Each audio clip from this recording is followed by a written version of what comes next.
Welcome to Rise and Inspire. I share new life stories here every day, and I'd really appreciate it if you hit subscribe and liked my video. Now, let's jump back into my story. I'm sure you'll love it if you keep listening till the end, especially because this one took years to unfold, and every detail still feels raw. My name is Robert Harlan, and I'm 68 years old now. My wife Margaret and I have been married for 43 years. We raised two kids, our son Michael, who's 32, and our daughter Emily, 28, in a modest three-bedroom house in central New Jersey. I spent 40 years as a mechanic, eventually owning my own small garage.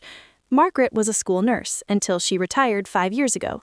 We never had a lot of money, but we were careful. We paid off our mortgage early, saved what we could, and in 2008, right before the crash, we bought a second house in a quiet suburb outside Philadelphia. 4 bedrooms, finished basement, big backyard, perfect investment, we thought. We rented it out a few times, used it for family vacations, but mostly it just sat there, appreciating. Fast forward to early 2022. Michael had been dating Sarah for about 2 years. She came from what they call old money in the Philly suburbs. Her dad Harold was a commercial real estate developer. Her mom Evelyn stayed on charity boards and played tennis at the club. They drove matching Mercedes, vacationed in Aspen, the whole thing. Michael, bless him, is a software project manager. Good job, steady income, but he was always intimidated by Sarah's family. He started dressing differently, talking about networking events, trying to fit in. They got engaged in December 2021. The ring was huge. Harold insisted on helping pay for it. The wedding talks started immediately. 250 guests, country club venue, live band, custom gown. The budget was climbing toward $150,000, and Michael looked stressed every time we asked how they were managing it. One night in March 2022, Michael and Sarah came over for dinner. After dessert, Michael cleared his throat and said, "Dad, Mom, we have a huge favor to ask." They explained that with wedding costs exploding and house prices insane, they were struggling to save for a down payment. Could they live in the Pennsylvania house rent-free for a couple of years, just until after the wedding and they got settled? Margaret and I talked it over that night. We weren't using the house. Taxes and insurance were only about $8,000 a year. We could afford that. And honestly, it felt good to help our son the way my parents never could help me. We said yes. We even offered to cover utilities for the first year as a wedding gift. They moved in that May. We helped them paint, bought them a new washer-dryer, stocked the pantry. For the first few months, it was wonderful. We'd drive over on weekends, grill steaks, talk wedding plans. Sarah hugged us every time, called us Mom and Dad. Michael seemed happier than I'd seen him in years. Then came the big joint family barbecue in July 2022. We wanted to get to know Sarah's side better before the wedding. We invited Harold, Evelyn, and Sarah's 2 younger sisters, Claire and Brooke, over to the PA house. Beautiful summer day, pool open, music playing. I was up the grill with Harold talking about cars. He loved his vintage Porsche. Everything seemed perfect. Margaret went inside with the women to look at wedding mood boards Sarah had printed out. Emily came too. She'd driven separately. About 45 minutes later, Margaret comes marching out the back door, face like thunder, grabs her purse off the patio table and says loud enough for everyone to hear, "Robert, Emily, we're leaving, now." I thought maybe someone had too much wine and said something stupid. I turned off the grill, apologized to the guests, and followed them to the car. The drive home was silent for the first 20 minutes. Finally, Emily burst into tears and told me what happened. Inside, Evelyn had taken charge of the conversation.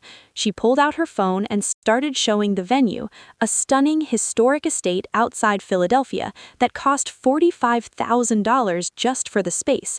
Then she said, very casually, "Of course, we're keeping the guest list tightly curated. We want an elegant, cohesive aesthetic." Sarah nodded along. Then Evelyn turned to Margaret and said, "Which is why we've decided it might be best if Robert and Margaret don't attend the ceremony and reception. No offense, but your style is a bit casual for what we're envisioning. We don't want anything to clash with the photos." Margaret asked if she was serious. Evelyn smiled that tight country club smile and said, "Completely. We've already discussed it with Sarah." And Michael. It's for the couple's big day. Harold apparently backed her up when Margaret protested, and Michael? He sat there, looking at the floor, saying nothing, not one word in our defense. By the time Emily finished telling me, I was shaking with rage. We got home, poured stiff drinks, and sat at the kitchen table until 2 a.m. talking it through. Margaret cried. Emily kept saying, "How could Michael let them talk about you like that?" I didn't sleep at all. The next morning, I drove back to the PA house alone. I wanted to hear it from Michael himself. I pulled up around 10 a.m. and noticed 3 extra cars in the driveway: Harold's Porsche, Evelyn's Mercedes, and Claire's BMW. The garage door was open and there were moving boxes stacked everywhere. I walked in without knocking. It's my house, after all. And there they were. Harold hauling suitcases up the stairs, Evelyn directing where to put a massive antique armoire, the sisters carrying in designer shopping bags. They froze when they saw me. "Robert," Evelyn said, like she'd been caught with her hand in the cookie jar but was going to bluff anyway. "Perfect timing. We sold the condo, great market right now, and since this is essentially Michael and Sarah's home now, we're moving in to help them save even more aggressively. Families supporting family." I stood there, mouth open. "Excuse me? Michael's home?" "Well, yes," she said, waving a manicured hand. "You've been so generous letting them live here rent-free. It's practically theirs already. And with the wedding costs, this just makes sense." Sarah appeared from the kitchen, looking nervous. Michael was apparently at work. I asked to speak to Sarah alone in the backyard. She tried the soft approach. "Dad, please don't be upset about the wedding. It's just, Mom and Dad have a certain vision. Your family's wonderful, but you're blue collar, you know. We don't want the photos to look mismatched." I asked her straight, "Do you think your future in-laws are embarrassing?" She hesitated, then said, "It's not that, it's just complicated." That was all I needed. I told her I was going home to talk to Margaret and I'd be in touch. I drove straight to a real estate attorney in Philly I'd looked up the night before. He laid it out clearly. No written lease equals tenancy at will. I could terminate with 30 days written notice. The in-laws had zero legal right to be there. They weren't on any agreement. Once notice was served, their presence would be trespassing. Margaret and I talked it over for days. It broke our hearts to think about evicting our own son, but the respect, the sheer entitlement was unbearable. We weren't doormats, we weren't ATMs, and we sure as hell weren't going to bankroll people who thought we were too low class for their wedding photos. I drafted the notice myself with the lawyer's guidance, polite, formal, citing Pennsylvania law, 30 days to vacate, delivered by certified mail and process server for good measure. The explosion was immediate. Michael called screaming, "Dad, you're destroying my life. Where are we supposed to go?" I said, "Same place anyone else goes when they can't afford a house. You rent an apartment." Evelyn left voicemails calling us vindictive, petty, unchristian. Harold threatened to sue for emotional distress and constructive eviction. The lawyer laughed at that one. Sarah's sisters started a whisper campaign among mutual friends. Can you believe Michael's parents are making them homeless right before the wedding? Some people believed it at first, then the truth trickled out, about the uninvitation, about the in-laws moving in without asking. Opinion shifted fast.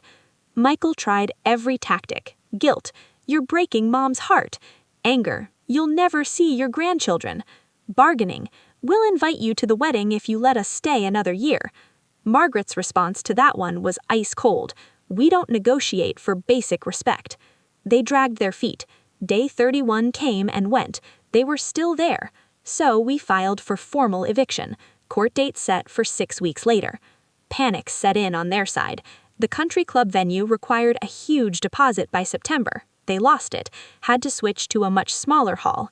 Guest list slashed from 250 to 90. Sarah's dream dress? Sold to pay for movers.